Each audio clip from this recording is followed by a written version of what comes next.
해제, 해지를 보도록 하겠습니다. 계약의 해제, 해지는요, 합의 해제가 지금 계속 3년 연속 나왔다고 그랬죠. 자, 보시면 계약을 합의 해제나 합의란 말은 뭐죠? 청약과 승낙이 뭐가 돼야 돼요? 합의가 있어야 돼요.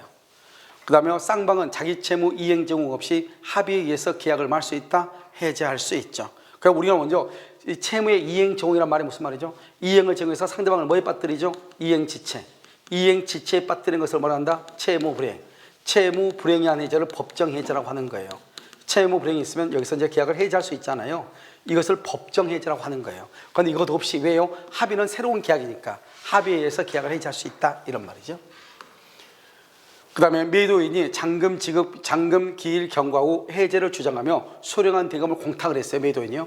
그때 매수인이 이걸 수령을 했어. 그럼 이건 뭐라고 그래요? 이것을 묵시적 합의 해제라고 하는 거예요. 그러니까 우리가 합의 해제할 때 합의란 말은 뭐죠? 계약이란 말이고, 계약은 법률행위고, 법률행위는 반드시 뭐가 있어야 돼요? 의사 표시가 있어야 되고, 의사 표시는 내가 무슨 말을 하고 있는지를 알면서, 그 다음에 어떻게 해야 돼요? 명시적이고, 그 다음에 어떻게 해요? 묵시적으로 할 수 있는 거죠. 이것을 우리는 의사표시다. 그래서 이것을 묵시적 합의해제다, 이렇게 얘기해요. 합의해제되면 매도인으로부터 매수인에게 이전됐던 소유권은 매도인에게 당연히란 말이 뭐죠? 등기 없이 복귀하죠. 그래서 보시면 항상 이러면요, 이게 이제 취소는 해제가 되죠. 자, 2월 1일 계약을 했고요, 3월 1일 을 앞으로 등기를 한 상태예요. 이렇게요. 그랬는데 갑악을하고 계약이 4월 1일 날 해제가 되죠. 해제나 취소가 되면은 2월 1일부터 소급해서 무효가 된단 말이죠. 소급해서. 그러면 을 앞으로 되어 있는 3월 1일 등기는 뭐가 돼요? 무효가 되고요. 그럼 이 사람은 더 이상 소유자가 아니죠. 그러니까 소유권이 갑에게, 매도인에게 소유권이 등기 없이 복귀해. 187조. 그래서 두 가지죠. 첫 번째요, 무효 취소 해제로 인한 소유권은 등기 없이 매도인에게 복귀한다. 187조. 그 다음에 담보 책임에서 피담보 채권이 소멸하면 등기 없이 저당권은 그대로 소멸한다. 그 다음에 용익무권이죠. 지상권, 전세권, 용익무권은 존속기간이 만료되면 등기 없이 당연히 소멸한다. 알겠죠? 이걸 알아야 되겠죠? 취소나 해제가 됐다. 그럼 소급해서 무효가 되고, 소유권은 당연히 매도인에게 복귀한다. 등기 없이 복귀한다. 당연히 복귀한다. 그럼 매도인이 소유자고 매수인은 더 이상 소유자가 아니니까 이 등기가 무효니까 말소를 해야 되겠죠? 이 말소를 누가 한다? 매도인이 하죠. 그러면 소유권에 의한 물권적 청구권, 소멸시효에 걸린다? 걸리지 않는다? 걸리지 않는다. 그 다음에 담보 책임에서, 담보 물권에서 피담보 채권이 소멸하면 등기, 말소 등기 없이 저당권은 자동적으로 소멸한다. 용익 물권에서 존속기한이 만료가 되면은 등기 없이 용익 물권은 당연히 소멸한다. 이 세 가지를 구분해서 반드시 암기를 하시란 말이죠. 계약 해제에 따른 543조 이하, 543조 이하가 해제권이에요. 해제권에 관한 규정이죠. 이 해제권에 관한 규정은 단독행위잖아요. 단독행위는 의사표시가 몇 개예요? 한 개인 것이죠. 이 단독행위에 관한 규정은 해제 계약. 그럼 봐봐. 여기 지금 뭐라고 했죠? 여기 봐봐. 계약 해제가 돼 있죠. 여기는 뭐라고 했죠? 해제 계약이죠. 차이가 뭐예요? 해제 계약을 뭐란다? 이것을 합의 해제라고 하는 거예요. 합의 해제. 그러니까 헷갈리지 마. 우리가 해제는 계약만 해제. 계약만 해제. 그러니까 계약 해제는 이것은 형성권이에요. 형성권 단독행위예요. 알겠죠? 그런데 해제 계약 또는 합의 해제. 합의 해제, 해제 계약은 뭐다? 이것은 계약이에요. 계약에는 적용되지 않죠. 왜요? 계약은 의사표시가 몇 개 있어야 돼요? 의사표시가 몇 개 있어야 돼? 의사표시가 2개 있어야 되죠. 단독행위는 의사표시가 몇 개 있어야 돼요? 1개 있어야 돼요. 단독행위와 다르다고. 계약을 합의 해제한 경우에도 민법상 해제 효과에 따른, 우리가 합의 해제든 뭐든 관계없이 해제를 하게 되면 제3자 보호 규정이 적용돼요. 제3자의 권리를 해하지 못한다, 이 말이죠. 알겠죠? 그러니까 우리가 해제에는 모두 몇 가지가 있냐? 3가지가 있단 말이죠. 하나는 뭐냐? 합의 해제가 있고, 또 하나는 뭐가 있죠? 약정 해제가 있단 말이죠. 약정 해제가 있고 법정 해제가 이렇게 있단 말이죠. 3가지가 있어. 그런데 이 합의 해제하고 약정 해제와 법정 해제와 공통적인 것은 뭐냐? 다 소급해서 무효가 돼. 소급해서 무효가 되니까 소유권은 매도인에게 등기 없이 복귀하는 거예요. 그 다음에 제3자를 보호해. 제3자의 보호 규정이 있어. 그래서 제3자의 권리를 해하지 못하는 거예요. 다 3가지가 다 공통이야. 아시겠죠? 그런데 여기에서요, 이 합의하고 약정은 뭐다? 채무 불이행이 없는 거예요. 채무 불이행이 없으니까 여기는요, 뭐가 없어요? 손해배상이 없는 거예요. 그래서 채무 불이행이 없으니까 손해배상 책임이라는 것이 없다. 이게 차이가 있고요. 그 다음에 합의 해제의 경우는 받은 것이 금전일 때는 받은 날부터 뭐를 가산한다? 이자를 가산한다. 이렇게 이자를 가산한다. 이렇게 되는 거예요. 여러분 지금 이해되셨나요? 자, 이렇게 보시면 되고요. 그 다음에 합의 해제의 경우도 법정 해제와 마찬가지로 제3자의 권리를 해하지 못한다. 지금 계속 나오고 있죠. 중요하죠. 소급해서 무효가 된다. 제3자의 권리를 해하지 못한다. 지금 몇 번이나 나왔어요? 한 번, 두 번 나왔고요. 여기 보면 세 번, 네 번이나 나왔잖아요. 지금요. 알겠죠? 똑같은 문제가 최근에요. 그 다음에 이자를 가산할 의무가 있는가? 합의 해제는 이자를 가산할 의무가 있어요? 없어요? 없죠? 합의 해제할 때 원상 회복에 관하여 반드시 약정해야 되는 것이, 봐봐. 반드시 약정해야 되는 것이다. 판례가 그랬어. 이건 맞아요. 맞는데 문제는 뭐냐면 합의 해제할 때 만약에 중도금이나 잔금을 지급했다. 중도금이나 잔금을 지급했다. 근데 이때 원상 회복에 대해서 합의가 있어야 된다. 이렇게 얘기했어. 그러니까 원래는 합의 해제할 때 중도금이나 잔금을 지급할 수도 있고 안 할 수도 있잖아요. 그러니까 반드시 원상 회복을 할 필요. 원상 회복이라는 건 뭐예요? 준 것의 반환을 청구할 때 원상 회복이잖아요. 그냥 반드시 원상 회복에 대해서도 합의가 있을 필요는 없다. 그랬단 말이죠, 판례가. 그런데 만약에 중도금이나 잔금을 지급했는데 아무런 원상 회복에 대해서 아무런 합의도 없이 합의 해제한다는 것은 극히 이례적인 것에 속한다. 이렇게 얘기했어. 그 말은 무슨 말이죠? 중도금이나 잔금을 줬으면 그것을 반환받을 것인지 말 것인지 합의가 있어야 돼, 없어야 돼? 있어야 된다, 이 말이죠. 그러니까 반드시 합의해야 되는 것은 아니지만, 아시겠죠? 중도금이나 잔금을 지급했을 때는 합의가 있어야 된다, 이렇게. 합의 해제할 때 매도인은 원칙적으로 수령한 대금의 이자를 가산할 필요가 있어요, 없어요? 없다. 그래서 이자를 가산할 필요가 없다, 이렇게. 매매계약이 합의 해제된 경우 다른 약정이 없으면 수령할 대금에 이자를 붙여서 반환할 필요가 없다. 최근에 지금 계속 나오고 있다. 그 다음에 계약이 합의 해제된다. 받은 날부터 이자를 지급할 의무가 있어요, 없어요? 없다. 알겠죠? 없다, 이렇게. 자, 손해배상 청구권이죠. 우리가 합의 해제하고 약정 해제는 채무 불이행이다, 아니다? 아니죠. 그래서 손해배상 의무가 있어요, 없어요? 그래서 손해배상을 청구할 수가 없다. 그래서 손해배상을 청구할 수 없다, 이렇게. 합의 해제 경우 채무 불이행으로 인한 손해배상을 청구할 수가 없다. 지금 보시면 24, 29, 30, 31, 32 계속 나왔죠, 문제가. 아시겠죠? 그 다음에 1691은요, 해제권은 법정 해제권하고 뭐가 있다? 약정 해제권이 있고, 해제권은 둘 다 형성권이에요. 법정은 채무 불이행이 있어야 돼요. 채무 불이행. 그러니까 여기서는 손해배상을 청구할 수 있고, 약정 해제권은 손해배상을 청구할 수가 없죠. 약정에서는 손해배상 의무가 발생할 수가 없어요. 손해배상 청구권. 왜요? 약정은 채무 불이행이 아니니까. 법정 해제권을 배제하는 약정이 없으면 약정 해제권은, 여러분 약정 해제권이라는 건 뭐냐면 이런 것이에요. 여러분들 만약에 학원에 수강 등록을 했어. 그래서 뭐라고 얘기하느냐? 이렇게 얘기해. 내가 만약에 우리 남편이 12월 달에 제주도로 발령이 날 것 같다. 그러면 해약해 줄 수 있느냐? 그럼 해약하면 환급금은 얼마냐? 이렇게 물어본단 말이죠. 그럼 미리 약속을 했죠? 그런데 정말로 남편이 제주도로 발령이 난 거예요. 그럼 제주도로 같이 이사 가야 되겠죠? 그러면 와서 얘기하죠. 우리 남편이 제주도로 이사 가요. 이렇게. 그럼 해지하겠다 이 말이죠. 그걸 약정해지라고. 미리서 약속이 났죠. 그걸 약정해지라고 그래. 약정해지는 채무 불이행하고 관계가 있어요, 없어요? 없잖아요. 그런데 약정해지 대표적인 게 바로 뭐예요? 가장 대표적인 게 계약금 계약이에요. 우리 여러분 계약금 계약은 뭐예요? 언제까지요? 중도금을 지급하기 전까지 언제나 계약을 해지할 수 있다 이 말이죠. 그때 우리가 뭐라고 그래? 계약금에 의한 계약의 해제는 채무 불이행에 의한 해제가 아니기 때문에 손해배상 의무가 있다 없다? 없다. 똑같은 말이에요. 무슨 말 알겠죠? 그래서 약정 해제 이렇게 얘기하는 거예요. 그래서 법정에, 근데 약정 해제를 하기로 했는데 봐봐요. 지금요 뭐를 했다? 지금 제주도로 12월 달에 한다고 했는데요. 갑자기 학원이 중간에 문을 닫았어. 그러면요 내가 제주도로 이사 갈 때까지 기다릴 필요가 있어 없어? 없죠. 그럼 나한테 내가 뭐라 해요? 중간에 내 돈 내놓으라고 할 수 있어 없어? 있죠. 그것을 약정 해제권을 유보했단 말은 약정 해제하기로 합의를 했는데 채무 불이행이 있으면 채무 불이행에 의해서 계약을 말 수 있다, 해제할 수 있다, 영향을 미칠 수 없다 이 말은 법정 해제할 수 있다 이런 뜻이에요. 그 다음에 중도금을 지급한 부동산 매수인도 약정 해제 사유가 발생하면, 약정 해제 사유가 발생하면 당연히 해제할 수 있죠. 손해배상 의무가 있어요 없어요? 없다고 했죠. 당사자가 약정한 해제권의 유보 사실이 발생할 때는 약정 해제는 최고한우 틀려서 최고 없이 해제하는 거예요. 최고 없이 이렇게.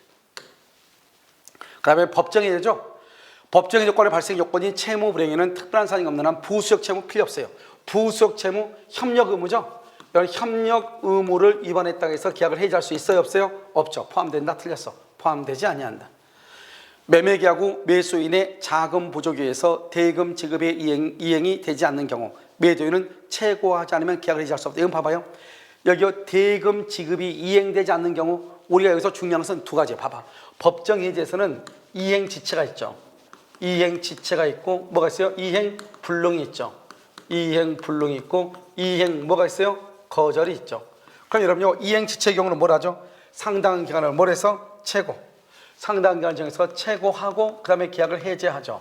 근데 이행불능과 이행거절은요, 최고한다 안 한다? 최고 없이 계약을 해제하죠. 알겠죠? 그러니까 여기서 보면 이게 지금 여기 이것이 이행지체인지 이행불능인지를 판단을 해야지 이 말이. 알겠죠? 지금 이행되지 않고 있다 그러면 이행지체죠. 이행지체는 뭐를 해야 돼요? 최고를 하고 계약을 해제해야 돼. 최고하지 않으면 계약을 해제할 수 없는 거예요. 아시겠죠? 그 다음에 매수인의 대금 지급이 지체됐죠. 여기 봐봐요. 대금 지급이 지체됐다잖아요. 대금 지급이 지체됐다. 그러면요, 상당한 기간을 정해서 뭐를 하고 나서? 최고하고 나서 해제할 수 있다. 이행 지출이랑 계약의 해제에 있어서 이행의 최고는 반드시 미리 일정 기간을 정하여 해야 되는 것은 아니죠. 그래서 최고는 어떻게 한다? 이 뭐죠? 상당한 기간을 정해서 최고해도 되고 정하지 않고 최고할 수도 있고 상당하지 않는 최고도 유효하다 이 말이죠. 그럼 만약에 상당하지 않다? 그러면 일단 최고는 유효인데 상당한 기간이 지난 후 해제할 수 있는 거예요. 차이가 있는 것이죠. 알겠죠? 그러니까 최고는 반드시 상당한 기간을 정해서 최고해야 되는 것은 아니다 이런 말이죠. 이행기가 도래하지 않는 상태에서 매도인이 소유권 이전의 거부사를 봐봐. 소유권 이전의 거부사를 명확히 표시했다. 명확히 이것을 뭐라 한다? 이행거절이라고 그래. 이행거절. 그러면 이행거절의 경우는 최고한다 안 한다? 안 하죠. 최고 없이 해제할 수 있다. 최고 없이 이렇게. 채무자가 불행의 의사를 명백히 표시했다. 명백히. 그러면 최고 없이 해제할 수 있다. 최고 없이 해제할 수 있다. 이걸 이행거절이고, 만약에 이 의사 표시를 처리했다. 처리하면 어떻게 돼요? 처리하면 최고 후 말 수 있다. 해제할 수 있다. 최고 후 해제할 수 있다. 이렇게. 당사자 일방이 채무를 이행하지 않겠다는 의사를 명백히 표시했다가 이를 적법하게 처리했죠. 상대방은 최고 없이 봐봐. 처리했죠. 봐. 일방이 채무를 이행하지 않겠다. 명백히 표시했죠. 그러면 이행거절. 최고 없이 해제. 그러면 처리하죠. 처리하면은 최고하고 해제. 최고하고 최고 없이 해제 틀렸죠. 그러니까 두 가지죠. 계약의 여기 봐봐. 계약의 성질이라고 되어 있죠. 당사자의 의사표시라고 되어 있죠. 이걸 정기행위라고 그래. 정기행위. 이것은 뭐다? 결혼식이죠. 결혼식 이렇게. 이런 경우에는 최고 없이 계약을 해제. 최고 없이 계약을 해제할 수 있어요. 정기행위. 지금 최고 없이 하는 게 뭐죠? 이행불능, 이행거절, 약정해제권, 정기행위. 최고 없이 해제할 수 있다. 아시겠죠? 그 다음에 성질상 일정한 기간 내에 봐봐. 계약의 성질 당사자 없이 성질상 일정한 기간 내 성질상 정기행위. 목적을 달성할 수 없다. 그러면요, 이때는 어떻게 돼요? 해제 효과, 그 시기에 이행하지 않으면 해제 의사표시가 있어야 그랬죠. 뭐는 없어도, 최고는 없어도 뭐는 해야 돼? 해제 의사는 표시해야 돼. 최고는 없어도 해제 의사는 표시해야 돼. 당사자 일방이 정기행위죠. 하지만 상대방은 이행에 뭐 없이? 최고 없이 계약을 말 수 있다. 해제할 수 있다. 해제할 수 있단 말은 해제의 의사를 표시해야 된다 이 말이에요. 그러니까 정기행위는 최고는 하지 않지만 무슨 말은 있어야 된다? 해제의 의사는 표시해야 된다. 결혼식을 무슨 행위라고 그랬죠? 정기행위다. 정기행위는 뭐 없이? 최고 없이 무슨 말은 있어야 돼? 해제의 의사는 있어야 돼. 그러니까 해제 의사 표시 없어도 틀렸죠. 최고는 하지 않지만 무슨 말은 있어야 돼? 해제의 의사는 표시해야 돼. 자, 이행불능, 이행거절은요. 그럼 이행불능, 이행거절은 4대 요건이 있다고 그랬죠. 첫 번째 뭐 없이? 최고 없이. 그 다음에 이행기 전이라도. 그 다음에 자신의 채무 제공 없이. 자신의 채무 제공 없이. 알겠죠? 그 다음에 마지막으로 뭐죠? 해제 의사를 표시해야 돼. 방금 얘기했죠? 해제의 의사를 표시해야 돼. 그래서 이행불능과 이행거절은 4대 요건이죠? 이행불능과 이행거절. 이행거절은 4대 요건이 뭐예요? 최고 없이, 이행기 전이라도, 그 다음에 자신의 채무 제공 없이 해제의 의사는 표시해야 된다. 자, 이거 보면 지금 채무자죠? 채무자의 책임이 있는 사유로 이행불능이죠? 이것을 우리는 채무불행이죠? 그럼 채권자는 뭐 없이? 최고 없이 계약을 해제한다. 지금 매도인이죠? 매도인의 잘못으로 별장이 소실됐죠? 그럼 이행불능이죠? 소실한 이행불능이죠. 뭐 없이? 최고 없이 계약을 해제할 수 있다. 이행불능이니까. 아시겠죠? 그 다음에 매도인의 이행불능을 이유로 매수인이 계약을 해제하려면 여기 봐봐요. 자신의 반대 것보로 이행을 정할 필요가 있어요? 없어요? 없다. 왜요? 이행불능 자체가 최고를 요하지 않고, 그 다음에 자신의 반대 것보로 이행할 필요가 없고, 이행불능으로 계약을 해지하죠. 그러면 자신의 급보를 제공할 필요가 있다 없다? 없다. 알겠죠? 일부 이행불능이죠. 그러면 일부가 이행불능으로 인해서 목적을 달성할 수 없다잖아요. 일부가 불능으로 목적을 달성을 못해. 그러면 전부를 해지할 수 있는 거예요. 전부. 쌍무계약에서 당사자 일방이 이행을 제공하더라도 상대방이 채무를 이행할 수 없음이 이건 우리 시험이에요. 이건 우리 시험에 참 빨리 나왔고요. 다른 시험은 이제 지금 나오고 있어요. 우리가 여러분요 이행 불능으로 인해서 우리가 이제 계약을 해지를 해야 되잖아요. 그러면 우리가 만약에 쌍무계약에서 상대방이요 우리가 동시행 관계에 있을 때는 어떻게 해요? 동시행이 있을 때는 채무 불행이 아니니까 해지를 못하죠. 그럼 해지하려면 어떻게 해야 돼요? 자신의 반대급부를 이행을 제공해서 상대방을 뭐에 빠뜨려야 돼? 이행 지체에 빠뜨려야죠. 그런데 내가 일방이 이행을 제공하더라도 상대방이 채무를 이행할 수 없음이 명백하다. 그럼 당연히 이행을 제공할 필요가 있어요? 없어요? 없죠. 그것은 계약 해제 시. 계약을 해제 시를 기준으로 한다. 해제할 때는 현재가 아니고 계약 체결 시를 아니고 해제 시를 기준으로 판단한다. 이런 말이죠. 그 다음에 당사자 일방이나 쌍방이 여러 명이죠. 해제할 때는 어떻게 하죠? 전원에 대해서 계약을 해지하죠. 그런데 만약에 이 중에서요 1인의 해제권이나 해지권 소멸하면 전원의 해제권이 소멸하죠. 한 사람이 소멸하면 전원이 소멸해. 전원의 해제권이 소멸해. 그런데 해제권을 행사할 때는 어떻게 한다? 전원이 전원한테. 그런데 한 사람이 해제권을 포기하거나 한 사람의 해제권이 소멸하죠. 그러면 모두의 해제권이 소멸하는 거예요. 계약 당사자 일방이나 쌍방이 여러 명이면 해지는 어떻게 한다고요? 전원으로부터 전원에 대해서 이렇게. 당사자 쌍방이 여러 명이다. 계약의 해제는 1인에 대해서 하더라도 효력이 있다 없다? 없죠. 해제는 어떻게 해야 돼요? 전원에 대해서 한다. 한 사람의 해제권이 소멸하면 모두의 해제권이 소멸하지만 행사를 할 때는 어떻게 한다? 전원에 대해서 해야 된다. 계약 당사자가 여러 명이죠? 여러 명이다. 소유인이다. 그러면 1인에 대해서 한 계약은 효력이 있어요? 없어요? 없죠. 어떻게 해야 돼요? 전원에 대해서 해야 된다. 공유자가 공유토지에 대한 매매 계약을 체결한 경우 특별한 사정이 없는 한 공유자 중 1인은 다른 공유자 별개로 자신의 지분에 대해서 해제권을 행사할 수 있어요? 없어요? 이것은요. 자신의 지분에 대해서 해제권을 행사할 수 있어요? 없어요? 자, 그럼 봐봐. 여기 갑하고 을하고 병이 있죠. 이 병이요. 여기 A한테 계약을 해지하려고 그래. 그럼 어떻게 해야 돼요? 계약을 해지하려면 어떻게 해야 돼요? 전원이 해야 된다고 그랬죠? 전원이 한다는 것은 동시에 해야 돼요? 따로따로 해도 돼요? 이걸 묻는 거예요, 지금. 이 사람은 2월 1일 날 하고, 이 사람은 2월 3일 날 하고, 이 사람은 2월 5일 날 했다, 이 말이죠. 그러면 2월 5일 날 해제권이 발생하는 거예요. 왜? 전원이 해야 되니까. 그 말은 무슨 말이죠? 2월 1일, 2월 3일, 2월 5일 따로따로 할 수 있어요? 없어요? 있다, 이 말이죠. 알겠죠? 그럼 어떻게 돼요? 사용 공유자 중 1위는 갑은 다른 공유자 별개로, 을병과 별개로 자신의 지분에 대해서 계약을 할 수 있다, 해제할 수 있다, 이란 말이에요. 알겠죠? 그 다음에 계약을 해지하면 계약은 언제부터? 처음부터 소급하여 처음부터 소급하여 없었던 것으로 된다. 우리가 무효취소 해제, 소급해서 무효죠. 취소나 해제, 소급해서 무효이다. 그 다음에 원상회복이죠. 토지 매매 계약이 해제되면 매수인은 특별한 사정이 없는 한 인도받은 토지를 반환해야 된다. 맞아요? 그럼 봐봐. 계약이 해제가 되죠. 해제가 되면 소급해서 뭐가 되죠? 무효가 되죠. 무효가 되니까 갑은 을한테 받은 대금을 반환하고요. 을은 갑한테 받은 등기를 반환해야 되겠죠. 인도해야 되겠죠. 그래서 인도받은 토지를 반환해야 되죠. 이것을 말한다. 원상회복 의무다. 이렇게 해야죠. 계약의 해제 효과로 발생한 이익의 범위는 특별한 사정이 없으면 이익의 현존 여부나 뭐를 불문하고 선악을 불문하고 전부다. 전부. 선악을 보고 전부. 이때 전부는 과실도 반환한다. 과실도 반환한다. 그래서 계약을 해제한 경우 선의의 매수인은 과실을 수취할 수 있어요? 없어요? 없다. 우리가 취소가 되면 선의의 매수인은 과실을 수취할 수 있지만 해제가 되면 선의의 매수인은 과실을 수취할 수 없는 거예요. 왜요? 해제는 과실도 전부를 반환해야 되니까. 전부. 그래서 우리가 만약에 과실 반환이죠. 과실 취득이죠. 선의인 경우 취소가 되죠. 취소가 되고 선의인데 계약이 해제가 되죠. 해제. 그러면 선의인데 취소가 되면 여러분 어떻게 돼요? 선의의 매수는 과실을 뭐 할 수 있어요? 수취할 수 있죠.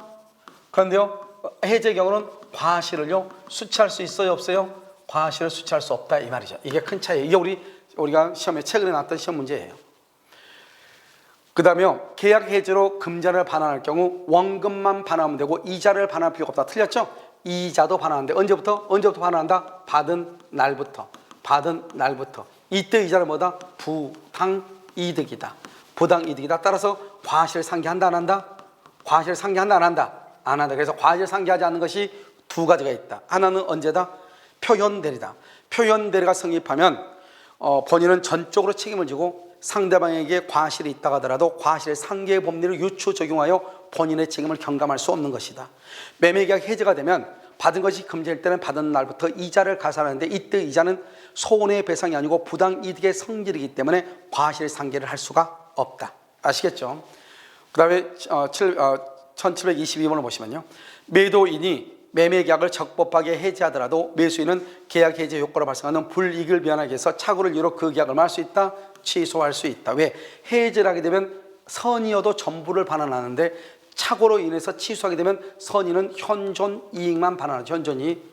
근데 해제는요, 선이어도 전부를 반환하잖아요. 그러니까 해제 후 착오가 있으면 착오를 이유로 말 수 있다. 취소할 수 있다. 하자 담보 책임이 발생해도 착오가 있으면 착오를 이유로 말 수 있다. 취소할 수 있다. 이렇게.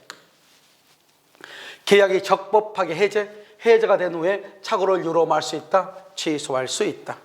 1274 1724번은요. 해제로서 대항하지 못하는 제3자는 해제 의사표시가 있은 후 해제 후 말소 등기 전 어디요? 선이죠. 선이. 그래서 해제는 뭐죠? 해제는 예를 들면 이렇게요. 여기 해제를 하죠. 말소 등기를 하죠. 그러면 이 말소 등기를 뭐란다? 원상회복이라고 그래. 원상회복이요. 원상회복 뭐죠? 그럼 여기서 뭐냐면 우리가 해제하기 전이든 말든 선의는 다 보호돼. 선의. 해제 전후로 보면 하고 선의의 제3자는 보호되는데요. 해제하기 전에는 누구도 보호된다? 아기도 보호가 돼. 그런데 해제 후 말소 등기는 선의만 보호가 돼. 그러니까 지금 여기는요. 해제가 있으므로 말소 등기 전이죠. 여기를 얘기하죠. 선의만 보호된다. 이렇게. 그 다음에 해제된 계약으로부터 생긴 법률효과에 기초하여 여기 또 나왔죠. 해제 후 말소 등기 전이죠. 해제 후 말소 등기 전 누구만 보호된다? 선의. 제3자는 선인 경우에 하나요. 보호가 되는 것이다. 알죠? 별것도 아닌 것 같아도 지금 문제가 같이 나왔죠. 그 다음에 소유권 이전 등기를 격려받은 매수인과 전세권 계약을 체결하고 우리 항상 봐봐. 그럼 제3자는 누가 제3자냐? 봐봐 여기. 제3자는요. 갑하고 을하고 계약하고 다시 을이 다시 누가 계약하죠? 병하고 계약을 하죠. 그럼 여기서 이 을은 반드시 뭐가 돼야 돼요? 등기가 있거나 또는 물권이거나. 알겠죠? 그러면 이 병은 뭐가 돼야 돼요? 병은 뭐가 있어야 돼? 등기라든가 또는 최소한 무슨 등기 있어야 돼? 가등기라든가 대항 요건을 갖춰야 돼. 대항 요건 이렇게. 알겠죠? 그러니까 제3자는 등기나 물권이고 등기나 가등기나 대항 요건이 있어야 돼. 그러니까 이 두 가지가 딱 플러스로 맞아야 돼. 그래 만약에 미등기다 그러면 돼? 안 돼? 안 돼. 채권이다 그러면 돼? 안 돼? 안 돼. 대항 요건을 갖추지 못했다 돼? 안 돼? 안 돼. 그러니까 우리가 해제에서 제3자는 등기, 가등기, 등기, 대항 요건 이렇게 하든지 채권 또는 미등기 또는 대항 요건을 갖추지 못한 경우는 제3자가 될 수 없다. 이렇게 하든지. 아시겠죠? 자, 그럼 여기 한번 봐봐요. 1716 보면 소유권 이전 등기를 경유받은, 여기 봐봐요. 등기를 경유받은 매수인이 을이죠. 전세권 계약하고 등기했죠. 등기건 병이죠. 둘 다 등기했죠. 그러니까 제3자인 것이에요. 알겠죠? 제3자에 해당하지 않는다. 틀렸어요. 됐죠? 지금 여기 뭐라고 그랬죠? 등기잖아요. 그럼 제3자죠. 소유권 이전 등기를 경유받은 매수인 을이죠. 그 다음에 채권자가 부동산을 가압류했다. 가압류는 뭐라고 항상 가압류도 등기라고 그랬죠. 그래서 등기죠. 그러니까 제3자다. 제3자에 해당하지 않는다. 틀렸죠.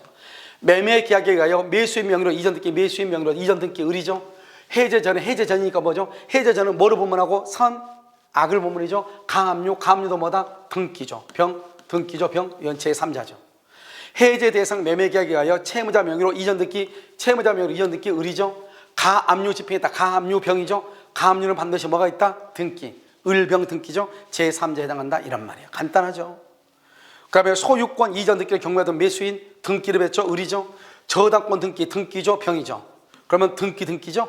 등기 제3자에 해당한다. 이런 말이에요. 아주 간단하죠. 지금. 자, 그 다음에 부동산 매매계약 해제 후 소유권 이전 등기 말소 등기가 있기 전에 해제 사실을 모르는 제3자가 지금 봐봐요.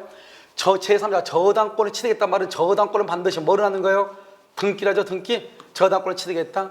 해제는 제3자에 대해서 효력이 없다. 제3자에 대해서 효력이 없다 말은 제3자는 보호된다 이 말이죠. 알겠죠? 제3자에 대해서 효력이 없다 이 말은 제3자는 보호되지 않는다가 아니고 제3자는 보호된다 이런 뜻이에요. 계약 해제 전 그 계약상에 봐봐. 지금 여기요 제3자에 해당하지 않는다고 그랬죠. 계약상에 압류했죠. 압류는 등기인데 뭐를 했으면요 채권. 채권이 있으면 안 된다고 그랬죠. 미등기, 채권. 그럼 제3자에 해당하지 않죠. 그러니까 제3자에 해당하니까 압류는 등기인데 여기가 채권이면 안 된다고. 둘 다 우리가 등기, 가등기, 등기, 대항요건 이렇게 돼 있죠. 그러니까 여기서요 채권, 미등기, 그 다음에 대항요건은 없는 경우 안 된다고. 계약 해제 전 계약상에 뭐를 했다? 채권의 양수, 채권, 제3자가 아니라고. 채권은 양수. 1734는요 계약 해제 전 해제 대상인 계약상의 채권 자체, 채권을 압류했다 그러면 안 된다고. 채권 압류 그러면 제3자가 아니에요.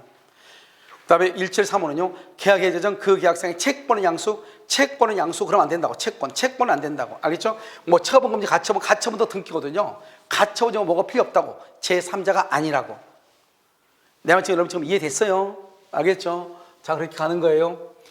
자요 매매대금 채권이 양도된 후 매매계약 해제가 됐어. 양수인은 해제로 인한 권리를 침해당하지 않을 제3자에 해당한다, 해당하지 않는다. 지금 뭐라고 했죠? 채권이 양도됐다고 그랬죠? 제3자에 해당하지 않는다. 채권. 그 다음에 주택의 임대 권한을 부여받은 매수인으로부터 해제가 되기 전에 임차한 후 대항요건을 갖추지 않는 제3자가 아니죠. 대항요건을 갖춰야 되죠.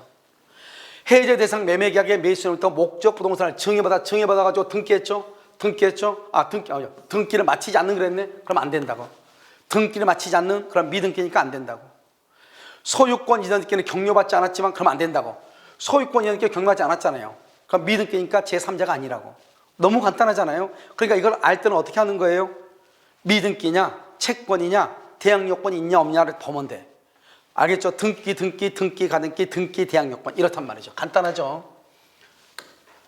그 다음에 여기 이건 봐봐요. 토지 매수인으로부터 토지 위에 신축된 건물을 매수했죠.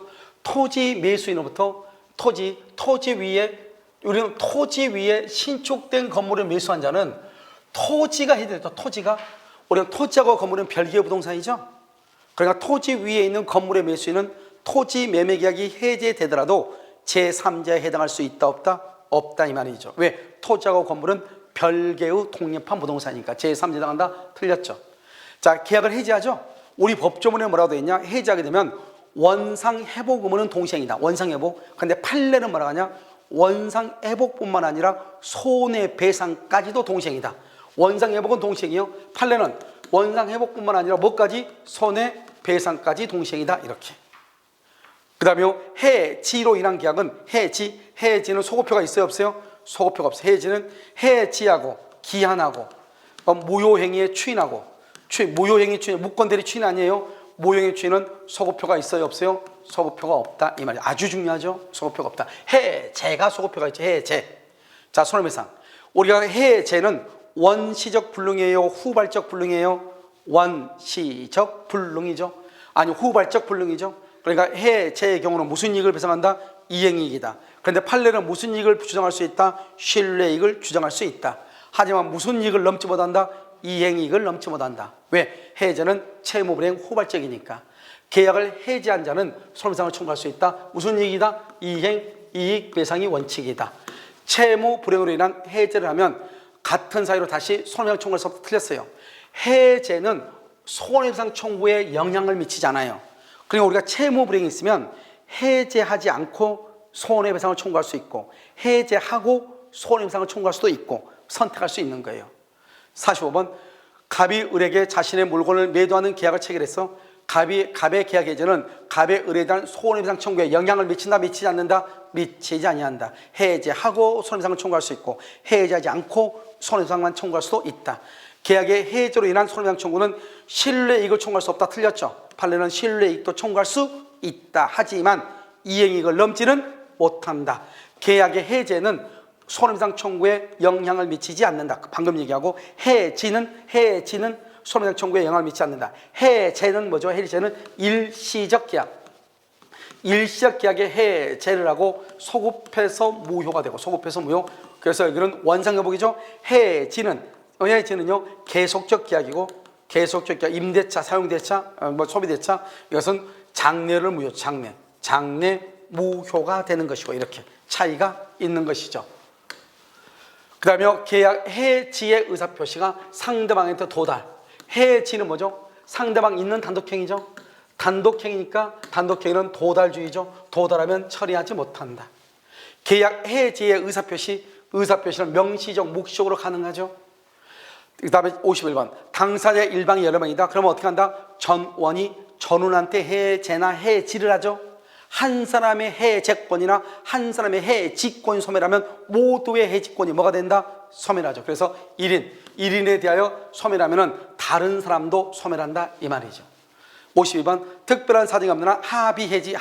합의해지는 뭐죠? 해지는 장래무효죠. 장래무효니까 반환 의무가 있어요 없어요? 반환 의무가 있어 없어? 반환 의무가 없죠. 없으니까 받은 것이 금전일 때는 받은 날부터 이자를 가산할 필요가 있어요 없어요? 없죠. 반환할 때 이자를 가산하는 거지 해지를 하면은 반환할 의무가 없기 때문에 이자를 가산할 필요가 없는 거예요. 합의 해지로 인해서 반환할 금전에 대해서는 받은 날부터 이자를 가산한다 안 한다? 안 한다. 합의 해지는 장래무효다. 그런데 해제는 소급해서 무효이다. 그래서 반환할 금전에 받은 날부터 이자를 가산하는 것이다. 이렇게. 자, 일방예약은요. 매매의 일방예약은 언제나 채권계약이에요.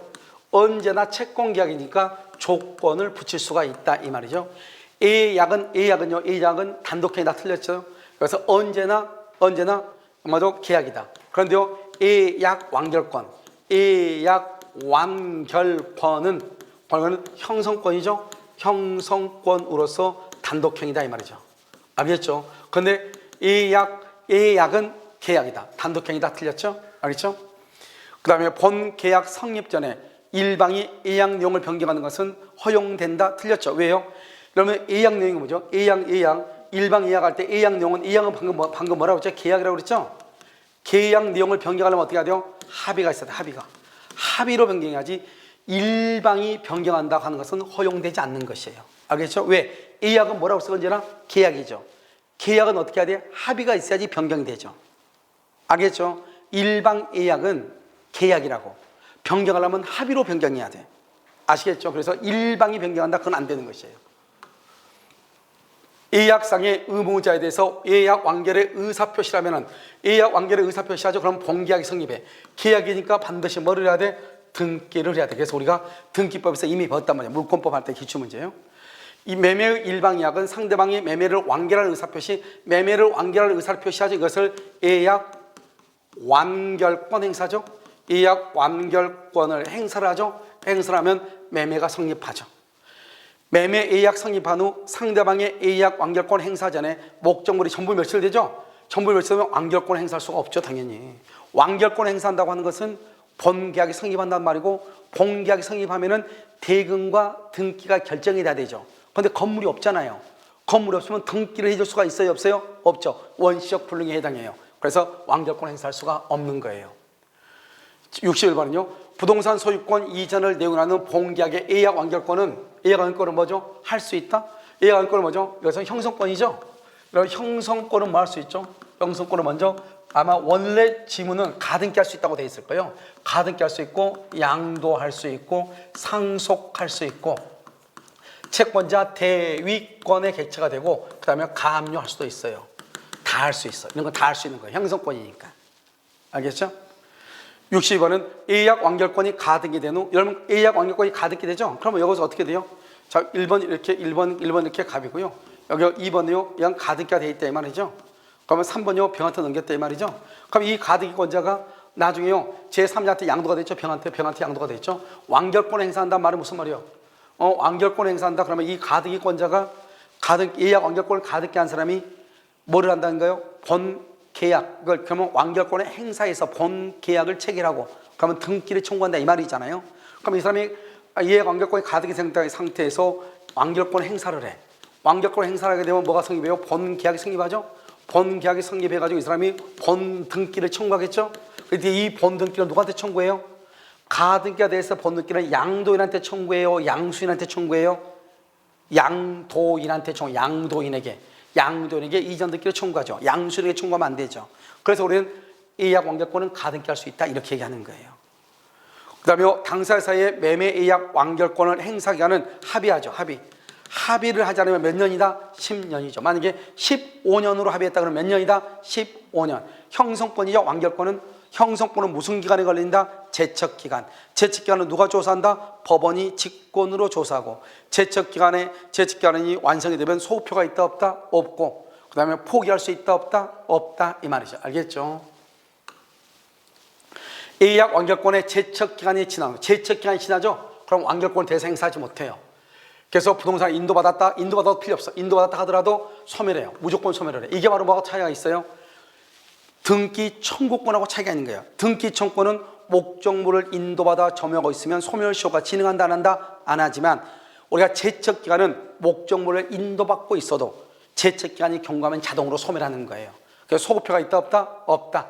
그럼 법원이 직권조사다. 법원이 직권으로 조사하는 것이고 예약 완결권을 행사기간 내에 행사하였는지 여부에 대해서 당사자의 주장이 없으면 틀렸죠? 예약 완결권은 뭐다? 이것은 형성권이죠? 형성권은 뭐다? 형성권은 무슨 기간에 걸린다? 제척기간이죠? 제척기간은 누가 조사한다? 법원이 직권으로 조사하죠. 법원이 직권 조사한다. 이게 하나의 세트라고 몇 번 얘기했죠? 67번 예약 의무자는 상당한 기간을 정하여 매매 완결 여부의 확답을 채구할 수 있으며 완결권자로부터 그 기간 내에 확답이 없으면 너 완결권 행사할래 말래 물어봤어. 근데 아무 말이 없어. 그러면 예약은 효력을 잃는다. 예약은 효력을 잃는다. 알겠죠? 예약은 그 효력을 잃는다. 알겠죠? 자, 68번은요. 갑은 그 소유 X 부동산에 관하여 을과 매매의 일방 예약을 체결하면서 예약 완결권은 을이 가지고 20년 내에 행사. 몇 년이죠? 20년. 그러니까 예약 완결권을요 20년 안에 행사하기로 합의했죠. 그럼 몇 년이죠? 20년이죠. 알겠죠? 10년 그러면 안 돼. 을이 예약 체결 시부터 1년 뒤에 완결권 행사를 했다. 매매는 예약 체결 시로 소급하여 효력 발생한다. 이러면 돼야 안 돼요? 예약 완결권 형성권은 제척기간이죠. 제척기간은 소급표가 있다고 했어요? 없다고 했어요? 없다고 그랬죠. 그래서 소급하여 그러면 안 되죠. 이번은요, 을의 예약 완결권은 형성권에 속하죠. 맞죠? 갑과의 약정에도 불구하고 그 행사기간은 10년으로 단축된 OX, X. 원래 뭐다? 합의가 없어 몇 년이다? 10년인데 20년으로 됐죠? 그럼 20년이 되는 거예요. 을이 가진 예약 완결권은 재산권 맞죠? 왜요? 형성권이니까 재산권이죠? 타인에게 양도할 수 있어요? 없어요? 있죠. 아까 얘기했죠? 가등기, 양도, 상속, 그 다음에 채권자 대입권, 가압류할 수 있다 이렇게 얘기했죠? 그래서 양도할 수 있다. 양도하면 누가 완결권 행사한다? 양수인이 행사한다. 3번 맞죠? 을이 예약 완결권을 행사기간 내에 행사했는지 이것은 누가 고려한다? 법원이 직권으로 고려한다. 법원이 직권으로 고려할 수 없다. 틀렸죠? 5번 을이 예약 완결권을 행사하더라도 갑의 승낙이 있어야 틀렸죠. 왜요? 예약 완결권은 뭐다? 형성권이죠. 여러분 형성권은 뭐다? 형성권은 뭐예요? 일방적 의사표시죠. 여러분 일방적 의사표시란 말이 무슨 말이에요? 일방적이라는 말은 상대방의 뭐가 필요가 없어요? 상대방의 동의가 필요가 없다 이 말이에요. 동의가 필요가 없다. 알겠죠? 그래서 승낙이 있어야 효력이 발생한다. 틀렸죠. 그래서 형성권 일방적 의사표시 상대방의 동의가 필요가 없는 것이에요. 아시겠죠? 자 이제 그러면 계약금인데요. 여러분 계약금하고요. 그 다음에 담보책임하고 그 다음에 환매하고 교환은요. 잠깐 쉬었다가 다시 하도록 그렇게 하겠습니다.